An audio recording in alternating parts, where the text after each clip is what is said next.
Students, I am your chemistry teacher Mohammad Aqeel. Students, आज हम law of mass action का दूसरा हिस्सा पढ़ेंगे, जिसकी हेडिंग बनती है derivation of expression for equilibrium constant for general reaction.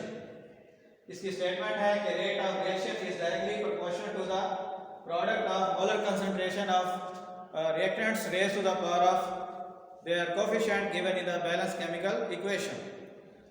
तो बेटा, केमिकल इक्विलिब्रियम कांस्टेंट की एक्सप्रेशन लिखने का रिवाज ये है कि इसमें जो प्रोडक्ट्स होते हैं उनको हमेशा ऊपर लिखा जाता है और प्रोडक्ट ऑफ रिएक्टेंट जो है उनको न्यूमरेटर जो है बना लेते हैं।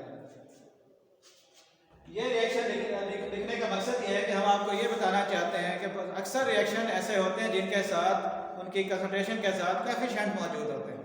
तमाम रिएक्शन ऐसे नहीं होते कि उनमें कोएफिशिएंट ना हो, एक एक मोल हो।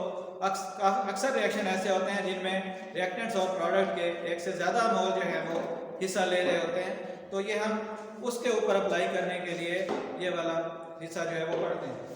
अब हमने इक्वेशन इस टॉपिक के पहले हिस्से में लिखा था रिएक्टेंट्स ए बी और प्रोडक्ट लिखे थे सी और डी। अब हमने उनके साथ जो है उनकी मोलर कंसंट्रेशन भी स्मॉल लेटर से शो कर दी है।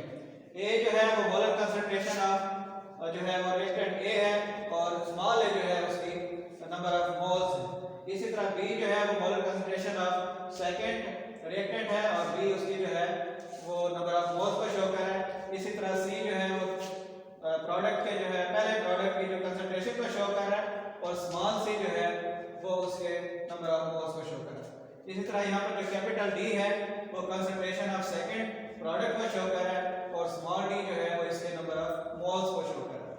तो स्टूडेंट्स, आपको पता है कि जब जो रिवर्सिबल रिएक्शंस होते हैं उनमें दो रेट होते हैं। पहले हिस्सा होता है रेट ऑफ फॉरवर्ड रिएक्शन का। तो रेट ऑफ फॉरवर्ड रिएक्शन जो है वो हमने पढ़ा है लॉ ऑफ मास एक्शन की स्टेटमेंट में, it is directly proportional to the product active masses of reactants. तो rate of forward reaction directly proportional to active masses of reactants A and B, और हमने साथ में इनके जो नंबर ऑफ मोल्स हैं उनको इनके हमने एक्सपोनेंट बना देना है। फिर उसी तरह से जो है प्रोपोर्शनैलिटी साइन को रिमूव करके हम इक्वालिटी साइन लगाएंगे, तो कांस्टेंट से मल्टीप्लाई करेंगे। और आपको पता है, आपको मालूम है, पहले हिस्से में हमने पढ़ा है कि रेट ऑफ फॉरवर्ड रिएक्शन के लिए स्पेसिफिक रेट कांस्टेंट जो है वो Kf है। हम कंसंट्रेशन रिएक्टेंट की कंसंट्रेशन के प्रोडक्ट को Kf से मल्टीप्लाई करके लिख देंगे। तो इसी तरह से फिर दूसरा रेट भी साथ में चल रहा है, रेट ऑफ रिवर्स रिएक्शन। तो हम लिखेंगे rate of reverse reaction is directly proportional to the product of C and D raised to the power of their coefficients, यानी जो उनके नंबर ऑफ मोल्स वो हमने इनकी पावर बना दी है।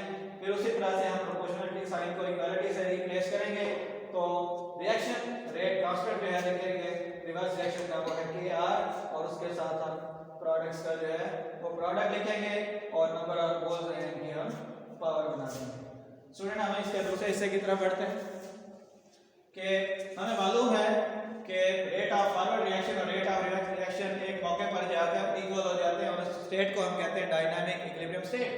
तो डायनामिक इक्विलिब्रियम स्टेट पर rate of forward reaction is equal to rate of reverse reaction. हम पहले हिस्से की तरह से अब इन दोनों रेट्स की जो एक्सप्रेशन यहाँ पर पुट कर देंगे। रेट ऑफ फॉरवर्ड रिएक्शन की एक्सप्रेशन है Kf into molar concentration of A raise to the power of number of moles और molar concentration of reactant B raised to the power of number of moles, that is equal to Kr multiplied by C concentration of C or raised to the power of its moles and multiplied by concentration of molar concentration of D raised to the power of number of moles। तो बेटा, आपको पता है dynamic equilibrium पर जो है वो दोनों रेट्स बराबर होते हैं, इसलिए हमने दोनों इक्वेशंस को इक्वल करके लिखा।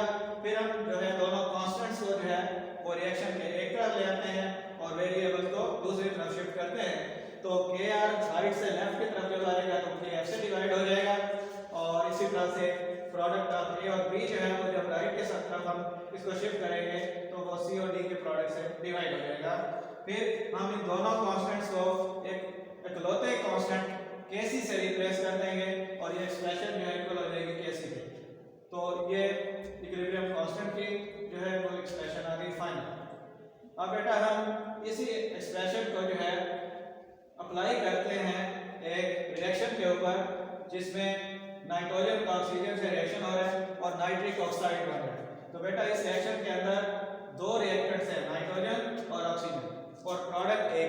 नाइट्रिक ऑक्साइड, और आप देख रहे हैं कि नाइट्रोजन के साथ कोई नंबर नहीं लिखा हुआ, इसी तरह ऑक्सीजन गैस के साथ भी कोई नंबर नहीं लिखा हुआ। इसका मतलब ये हुआ कि इस बैलेंस केमिकल इक्वेशन के अंदर नाइट्रोजन ऑक्सीजन का एक एक मोल है, और दूसरी तरफ नाइट्रिक ऑक्साइड के साथ 2 लिखा हुआ है, जो ये शो कर रहा है कि इस रिएक्शन के अंदर, इस बैलेंस इक्वेशन के अंदर नाइट्रिक ऑक्साइड के 2 मोल हिस्सा ले रहे हैं। तो अब हम इसकी जो है वो एक्सप्रेशन बनाएंगे इसी तरह से। तो हम रेट ऑफ फॉरवर्ड रिएक्शन के लिए पहले इसकी जो एक्सप्रेशन लिखेंगे वो लिखेंगे KF और मल्टीप्लाई करेंगे रिएक्टेंट के प्रोडक्ट के साथ। तो हमने लिख दी है product of concentration of reactant से KF को मल्टीप्लाई करके। इसी तरह रेट ऑफ रिवर्स रिएक्शन के लिए हम एक्सप्रेशन बनाएंगे, तो KR इनटू जो है हम प्रोडक्ट की कंसंट्रेशन लिखेंगे और इसके नंबर ऑफ मोल्स को इसका एक्सपोनेंट बना देंगे। चुने मैं एक बार फिर रिपीट कर देता हूँ, रिएक्टेंट वाली साइड पे हम एक एक मोल हिस्सा ले रहा था, लिहाजा इनके एक्सपोनेंट हमने नहीं लिखे। प्रोडक्ट के अंदर जो है वो नंबर ऑफ मोल 2 थे, लिहाजा हमने उसको उसकी पार्ट बना दी। और फिर उसी तरह से जब डायनामिक इक्विलिब्रियम पे जो है इक्विलिब्रियम कांस्टेंट की एक्सप्रेशन बनाएंगे, तो एज पर रिवाज जो है हम जो प्रोडक्ट हमेशा ऊपर लिखेंगे, यानी NO raised to power 2 divided by molar concentration of N2 into molar concentration of oxygen. इसी तरह से अमोनिया की जो एग्जांपल है उस पर भी आप इक्वेशन अप्लाई करेंगे, उसमें होगा N2 प्लस यहाँ पे आ जाएगा 3H2 2NH3। इसी तरह से उसका भी रेट ऑफ फॉरवर्ड रिएक्शन की एक्सप्रेशन लिखेंगे, फिर रेट ऑफ रिवर्स की लिखेंगे, फिर केसी में जो है अमोनिया की जो है वो कंसंट्रेशन ऊपर आ जाएगी, नाइट्रोजन हाइड्रोजन की नीचे आ जाएगी। इस तरह से ये टॉपिक भी हमारा कंप्लीट हुआ। आप हमारा चैनल सब्सक्राइब करें और साथ में बेल के निशान को जो है उसको भी क्लिक करें, और ताकि नेक्स्ट वीडियो आपके पास टाइमली पहुंच सके। Thank you. अल्लाह।